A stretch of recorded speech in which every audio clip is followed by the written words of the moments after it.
ನಮಸ್ಕಾರ ರಿವ್ಯೂ ಚಾನಲ್ಗೆ ಸ್ವಾಗತ. ನಾನು ಸಖ್ಯ ಗಾಂವ್ಕರ್. ಇದು ಕಮಲಪಾಳ್ಯದಿಂದ ಬರ್ತಾ ಇರುವಂತಹ ಬಿಗ್ ನ್ಯೂಸ್.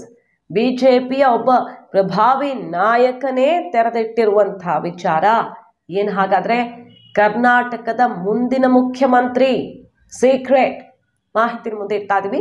ಮಿಸ್ ಮಾಡಿದ್ರೆ ನಮ್ಮ ಚಾನಲ್ನ ಸಬ್ಸ್ಕ್ರೈಬ್ ಮಾಡಿ, ನಿಮ್ಮ ಅಭಿಪ್ರಾಯ ಕಮೆಂಟ್ ಮಾಡಿ ತಿಳಿಸಿ. ಎಸ್ ವೀಕ್ಷಕರೇ, ಗೊತ್ತಿರೋದೇ ಸಿದ್ದರಾಮಯ್ಯನವರ ಕುರ್ಚಿ ಅಲುಗಾಡಿಸೋದಕ್ಕೆ ಪಕ್ಷದ ಒಳಗಡೆ ಹೊರಗಡೆ ಜೋರು ಪ್ರಯತ್ನ ನಡೀತಾ ಇದೆ.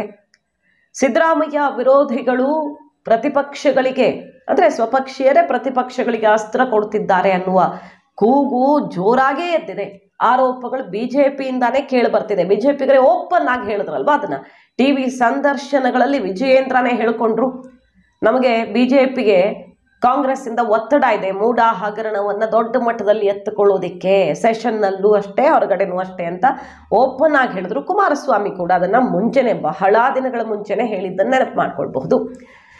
ಅಂದ್ರೆ ಸಿದ್ದರಾಮಯ್ಯನವರನ್ನ ವೀಕ್ ಮಾಡೋದಿಕ್ಕೆ ಡೆಲ್ಲಿ ಮಟ್ಟದವರೆಗೂ ಪ್ರಯತ್ನ ರಾಜ್ಯ ನಾಯಕರು ಮಾಡ್ತಿದ್ದಾರೆ. ರಾಜ್ಯದಲ್ಲೂ ಅವ್ರಿಗೆ ಸಮಸ್ಯೆ ಆಗಬೇಕು ಅಂದ್ರೆ ಹಗರಣಗಳು ಸುತ್ತುಕೊಳ್ಬೇಕು. ಆ ಹಗರಣಗಳು ಬರೀ ಸರ್ಕಾರದ ವಿರುದ್ಧ, ಮಿನಿಸ್ಟರ್ಗಳ ವಿರುದ್ಧ ಅಲ್ಲದೆ ಮುಖ್ಯಮಂತ್ರಿಗಳ ವಿರುದ್ಧವೇ ಕೇಳಿ ಬರಬೇಕು ಅನ್ನೋ ಪ್ರಯತ್ನಗಳಾಗಿವೆ ಅನ್ನೋ ಪ್ರಶ್ನೆ ಎಲ್ಲ ಇರೋ ಹೊತ್ತಲ್ಲೇ ನೋಡಿ, ಬಿಜೆಪಿ ನಾಯಕರೊಬ್ರು ಮುಂದಿನ ಸಿಎಂ ಸೀಕ್ರೆಟ್ ಅನ್ನ ಹೇಳ್ತಿದ್ದಾರೆ. ಅಸಲಿಗೆ ಬಿಜೆಪಿ ಏನ್ ಮಾಡೋದಿಕ್ಕೆ ಹೊರಟಿದೆ? ಈಗ ಹೋರಾಟ, ಪಾದಯಾತ್ರೆ ಎಲ್ಲ ಮಾಡ್ತಾ ಇದ್ದಾರಲ್ಲ, ಮೈಸೂರು ಚಲೋ ಅಂತ. ಇದರ ಹಿಂದಿರುವಂತ ಉದ್ದೇಶವೇ ಬೇರೆ ಅಂತಿದ್ದಾರೆ ಯತ್ನಾಳ್ ಅವರು. ಯತ್ನಾಳ್ ಸಿಡಿಸಿರುವಂತ ಅಚ್ಚರಿಯ ಬಾಂಬ್ ಏನು? ಸಿದ್ದರಾಮಯ್ಯನವ್ರನ್ನ ಇಳಿಸುವ ಮತ್ತು ಡಿ ಕೆ ಶಿವಕುಮಾರ್ ಅವರನ್ನ ಮುಖ್ಯಮಂತ್ರಿ ಮಾಡೋದಿಕ್ಕೆ ಹೊರಟಿದ್ದಾರಾ ವಿಜಯೇಂದ್ರ ಅನ್ನುವಂಥ ಗಂಭೀರ ಆರೋಪವನ್ನು ಮಾಡಿದ್ದಾರೆ. ಅಡ್ಜಸ್ಟ್ಮೆಂಟ್ ಪಾಲಿಟಿಕ್ಸು ಅದು ಇದು ಅಂತ ಹೇಳ್ಕೊಂಡೇ ಬಂದಿದ್ದಾರಲ್ಲ. BSY ಕುಟುಂಬದ ವಿರುದ್ಧ ನಿರಂತರ ವಾಗ್ದಾಳಿ ನಡೆಸ್ಕೊಂಡು ಬಂದಿದ್ದಾರೆ ಯತ್ನಾಳ್. ಈಗ ಪ್ರತ್ಯೇಕವಾಗಿ ಜಾರಕಿಹೊಳಿ ಯತ್ನಾಳ್ ಸೇರ್ಕೊಂಡು ಬಳ್ಳಾರಿ ತನಕ, ಕೂಡಲ ಸಂಗಮದಿಂದ ಬಳ್ಳಾರಿ ತನಕ ಪಾದಯಾತ್ರೆ ಎಲ್ಲ ಪ್ಲಾನ್ ಆಗಿದೆ. ಹೈಕಮಾಂಡ್ ಪರ್ಮಿಷನ್ ಕೊಡುತ್ತಾ ನೋಡ್ಬೇಕು. ಇದ್ರ ನಡುವೆ ಯತ್ನಾಳ್ ಅವ್ರು ಹೇಳ್ತಿರೋದು, ವಿಜಯೇಂದ್ರ ಪಾದಯಾತ್ರೆ ಸಿದ್ದರಾಮಯ್ಯ ಇಳಿಸೋದಿಕ್ಕೋ ಡಿ ಕೆ ಶಿವಕುಮಾರ್ ಅವ್ರನ್ನ ಸಿಎಂ ಮಾಡೋದಿಕ್ಕೋ ಅಂತ ಪ್ರಶ್ನೆ ಎತ್ತಿದ್ದಾರೆ. ಅಧ್ಯಕ್ಷರು ಸಿದ್ದರಾಮಯ್ಯನವ್ರ ವಿರುದ್ಧ ಹೊಂಟಾರೋ, ಡಿ ಕೆ ಶಿವಕುಮಾರ್ ಮುಖ್ಯಮಂತ್ರಿ ಆಗ್ಲಿಕ್ಕೆ ಹೊಂಟಾರೋ ಅದನ್ನ ನಾವು ನೋಡ್ಬೇಕಾಗಿದೆ. ಆದ್ರೆ ಇದು ಒಳಗೆ ಒಬ್ಬರದೇ ಇಲ್ಲ. ಯಡಿಯೂರಪ್ಪನವರ ತಂಗಿ ಮಕ್ಕಳಿಗೂ ಸಹಿತ ಸೈಟ್ ಕೊಟ್ಟಿದ್ದಾರೆ ಅನಧಿಕೃತವಾಗಿ. ಅದನ್ನೂ ತನಿಖೆ ಆಗಬೇಕು, ಸಿದ್ದರಾಮಯ್ಯನವ್ರದ್ದು ಆಗಬೇಕು, ಮತ್ತೆ ಯಾರ್ಯಾರು ಇನ್ವಾಲ್ವ್ಮೆಂಟ್ ಅದಾರೆ ಎಲ್ಲಾರ್ದು ಆಗಬೇಕು. ಜಾರಕಿಹೊಳಿ ಅವರು ಇನ್ನೂ ಕೇಂದ್ರದಿಂದ ಇದನ್ನ ಅನುಮತಿ ಕೇಳಿದ್ದಾರೆ. ಅದು ಬಂದ ಮೇಲೆ ಇಬ್ಬರು ಕೂತು ಚರ್ಚೆ ಮಾಡಿ ನಿರ್ಣಯ ಮಾಡ್ತೀವಿ. ಅಸಲಿಗೆ ಇಂತಹ ಪ್ರಯತ್ನಗಳಾಗ್ತಾ ಇದ್ದಿದ್ರೆ ಅಂದ್ರೆ ಪಕ್ಷದ್ರೋಹ ಅಂತ ಹೇಳೋದಿಕ್ಕೂ ಆಗಲ್ಲ. ಈ ಅವಧಿಗೆ ಕಾಂಗ್ರೆಸ್ ಸರ್ಕಾರವನ್ನ ಬೀಳಿಸ್ತಾರಾ, ಮೈತ್ರಿ ಸರ್ಕಾರ ಬರುತ್ತಾ, ಇವೆಲ್ಲ ಪ್ರಶ್ನೆಗಳನ್ನ ಕೇಳೋದಕ್ಕೆ ಚೆನ್ನಾಗಿದೆ. ಅದರಷ್ಟು ಸಲ್ಲಿಸಿದ್ಯಾ? ಒಳ್ಳೆ ಬಹುಮತದ ಸರ್ಕಾರ ಬಂದಿರುವಾಗ, ಬಿಜೆಪಿಗೆ ಕೇಂದ್ರದಲ್ಲಿ ಸಂಕಷ್ಟದ ಪರಿಸ್ಥಿತಿ, ಎರಡು ಪಕ್ಷ TDP JDU ನಂಬಿಕೊಂಡು ಮುಳ್ಳಿನ ಮೇಲೆ ನಡಿಬೇಕಾದಂತಹ ಸವಾಲಿರುವಾಗ ಕರ್ನಾಟಕ ಸರ್ಕಾರಕ್ಕೆ ಕೈ ಹಾಕುವಂತ ಧೈರ್ಯ ಮಾಡ್ತಾರೆ ಅಂತ ಅನಿಸಲ್ಲ. ಕುಮಾರಸ್ವಾಮಿ ಅವ್ರಿಗೂ ಒಳ್ಳೆ ಖಾತೆ ಗೀತೆ ಸಿಕ್ಕಿದೆ, 28ರ ಟಾರ್ಗೆಟ್ ಹಾಕೊಳ್ಳುತ್ತೆ ಮೈತ್ರಿ ಸರ್ಕಾರ ತರೋದಿಕ್ಕೆ ಅನ್ನೋದು ಬಿಟ್ರೆ, ಈಗಲೇ ಏನೋ ಆಗಿಬಿಡುತ್ತೆ ಅನ್ನುವ ಸಾಧ್ಯತೆಗಳು ಕಡಿಮೆ. ಹೇಳ್ತಿದ್ದಾರೆ ಕುಮಾರಸ್ವಾಮಿ ಅವರು ಸದ್ಯದಲ್ಲೇ CM ಆಗ್ತೀನಿ ಅಂತ ಹೇಳಿಕೆ ಕೊಟ್ಟಿರಬಹುದು, ಬಿಜೆಪಿ ನಾಯಕರು ಸರ್ಕಾರ ಬೀಳುತ್ತೆ ಅಂತ ಹೇಳ್ತಿರಬಹುದು. ಆದ್ರೆ ಅದು ಸುಲಭದ ಮಾತಲ್ಲ. ಹಾಗಾದ್ರೆ ಏನ್ ಮಾಡಬಹುದು ಬಿಜೆಪಿ? ಈಗಿರುವಂತಹ ಬಿಜೆಪಿ ನಾಯಕತ್ವ ಕೊನೆ ಪಕ್ಷ ಮುಖ್ಯಮಂತ್ರಿ ಆಗಿರುವ ಸಿದ್ದರಾಮಯ್ಯನವರನ್ನ ಕೆಳಗಿಳಿಸಿ ಮತ್ತೊಬ್ರು ಬರೋ ಥರ ಆದ್ರೂ ಮಾಡಿದ್ರೆ, ಅಂದ್ರೆ ನೈತಿಕ ಹೊಣೆ ಹೊತ್ತು, ಹಗರಣಗಳ ಹೊಣೆ ಹೊತ್ತೋ ಅಥವಾ ಯಾವುದೋ ಕಾರಣಕ್ಕೆ ಹೈಕಮಾಂಡ್ ಒತ್ತಡಕ್ಕೆ ಒಳಗಾಗಿ ಸಿದ್ದರಾಮಯ್ಯನವ್ರು ರಾಜೀನಾಮೆ ಕೊಡುವಂತ ಮಾಡಿದ್ರೂ ಬಿಜೆಪಿ ನಾಯಕತ್ವದ ದೊಡ್ಡ ಗೆಲುವೆ ಅದು. ಲೋಕಸಭೆಯಲ್ಲಿ ಸಮಾಧಾನಕರ ಪರ್ಫಾರ್ಮೆನ್ಸು, 19 ಸ್ಥಾನಗಳನ್ನು ಗೆದ್ದಿರೋದು. ಈಗ ಸಿದ್ದರಾಮಯ್ಯನವ್ರನ್ನ ಕೆಳಗಿಳಿಸಿದ್ರೆ ಕೈಗೆ ದೊಡ್ಡ ಸಂಕಷ್ಟವೇ ಅದು.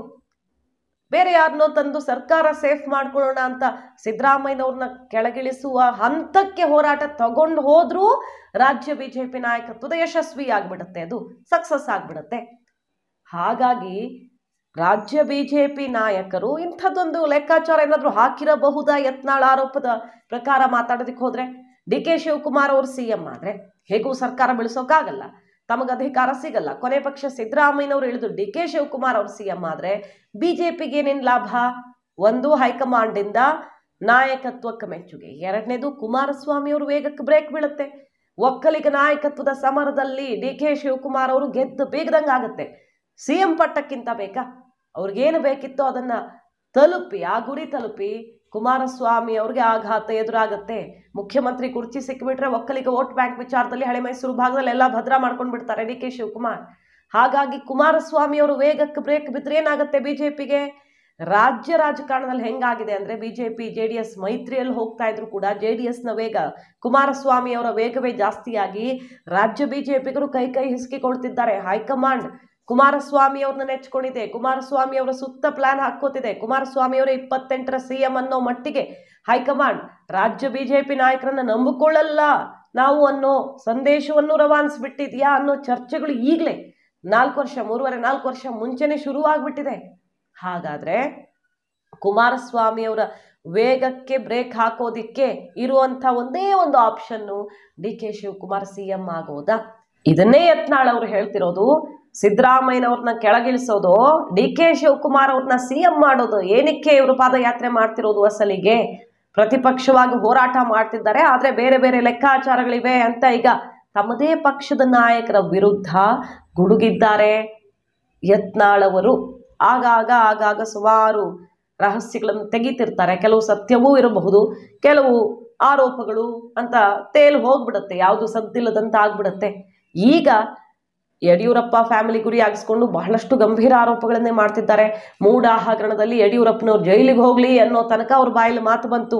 ಅಕ್ಕನ ಮಕ್ಕಳಿಗೆ ಸೈಡ್ ಕೊಟ್ಟಿದ್ದಾರೆ ವಿಜಯೇಂದ್ರ ಮತ್ತೊಂದು ಅಂತ ಗಂಭೀರ ಆರೋಪಗಳೇ ಕೇಳ್ಬರ್ತಿವೆ. CBI ತನಿಖೆ ಆದ್ರೆ ಮೊದಲು ಬಿಜೆಪಿ ಈ ನಾಯಕರು ಇಲ್ಲಿ ಲಾಕ್ ಹಾಕ್ತಾರೆ. ಸಿದ್ದರಾಮಯ್ಯನವ್ರದ್ದು ಆಗ್ಲಿ ಇವ್ರದ್ದು ಆಗ್ಲಿ, ಯಾಕೆ ತಪ್ಪು ಮಾಡಿದವ್ರು ಎಲ್ಲ ಜೈಲಿಗೆ ಹೋಗ್ಬೇಕಲ್ಲ ಅಂತ ಯತ್ನಾಳ್ ಅವ್ರು ಗುಡುಕ್ತಿರೋದನ್ನ ನೋಡ್ತಿದ್ದೀವಿ. ಈ ಟೈಮಲ್ಲಿ ಕುತೂಹಲಕ್ಕೆ ಕಾರಣ ಆಗಿದೆ. ಡಿ.ಕೆ. ಶಿವಕುಮಾರ್ ನೆಕ್ಸ್ಟ್ CM ಮಾಡೋದಿಕ್ಕೆ ಬಿಜೆಪಿಯಲ್ಲಿ ಕೆಲವರು ಒಳಗೊಳಗೆ ಲೆಕ್ಕ ಹಾಕೊಳ್ತಿದ್ದಾರಾ? ಒಂದೇ ಕಲ್ಲಲ್ಲಿ ಎರಡೆರಡು ಹಕ್ಕಿ. ಮೈತ್ರಿ ಮೂಲಕ ಬಂದೊದಗಿರುವಂತಹ ಈ ಅಡೆತಡೆಯನ್ನ ಅಂದ್ರೆ ಬಿಜೆಪಿ ವೇಗಕ್ಕೆ ಕುಮಾರಸ್ವಾಮಿ ಅವರು ಅಡೆತಡೆ ಅಂತ ರಾಜ್ಯ ನಾಯಕರಿಗೆ ಅನಿಸ್ತಿರ್ಬೋದು. ಹೈಕಮಾಂಡ್ಗೆ ಕರ್ನಾಟಕದಲ್ಲಿ ಬಿಜೆಪಿಗೆ ಬಲ ಕುಮಾರಸ್ವಾಮಿ ಅಂತ ಅನಿಸ್ತಿದ್ರು, ರಾಜ್ಯ ನಾಯಕರಿಗೆ ಅಡೆತಡೆ ಅಂತ ಅನಿಸ್ತಿರಬಹುದಲ್ಲ. ಆ ಅಡೆತಡೆಯನ್ನೂ ದೂರ ಮಾಡಿಕೊಂಡು ಸಿದ್ದರಾಮಯ್ಯನವ್ರನ್ನ ಕೆಳಗಿಳಿಸಿದ ಕ್ರೆಡಿಟ್ಟೂ ತಗೊಂಡು ಮುನ್ನುಗ್ಗುವಂಥ ಪ್ರಯತ್ನ ಏನಾದರೂ ಆಗ್ತಿದೆಯಾ ಗೊತ್ತಿಲ್ಲ. ಇದು ಯತ್ನಾಳ್ ಅವರು ಮಾಡ್ತಿರುವ ಗಂಭೀರ ಆರೋಪ. ಹಾಗೆ ಹೊಸ ಆಯಾಮಗಳು ತೆರೆದುಕೊಳ್ತಿರೋದು ಈ ಮೂಲಕ. ಕಾದ್ ನೋಡೋಣ ಎಲ್ಲಿಗೆ ಹೋಗಿ ತಲುಪತ್ತೆ ಈ ಜಟಾಪಟಿ. ಪಾದಯಾತ್ರೆ ನಡೆಸೋದಿಕ್ಕೆ ಕಾಂಗ್ರೆಸ್ ಬಿಡುತ್ತಾ? ಬಿಟ್ಟರೆ ಎಷ್ಟು ಯಶಸ್ವಿಯಾಗಿ ಸಂಘಟಿಸಲಿದ್ದಾರೆ ಬಿಜೆಪಿಯವರು ಅನ್ನೋದನ್ನ ಮಾಹಿತಿ ನಿಮ್ಗೆ ಇಷ್ಟ ಆಗಿದ್ರೆ ಮಿಸ್ ಮಾಡಿದ್ರೆ ನಮ್ಮ ಚಾನಲ್ನ ಸಬ್ಸ್ಕ್ರೈಬ್ ಮಾಡಿ. ನಿಮ್ಮ ಅಭಿಪ್ರಾಯ ಕಮೆಂಟ್ ಮಾಡಿ ತಿಳಿಸಿ. Thank you.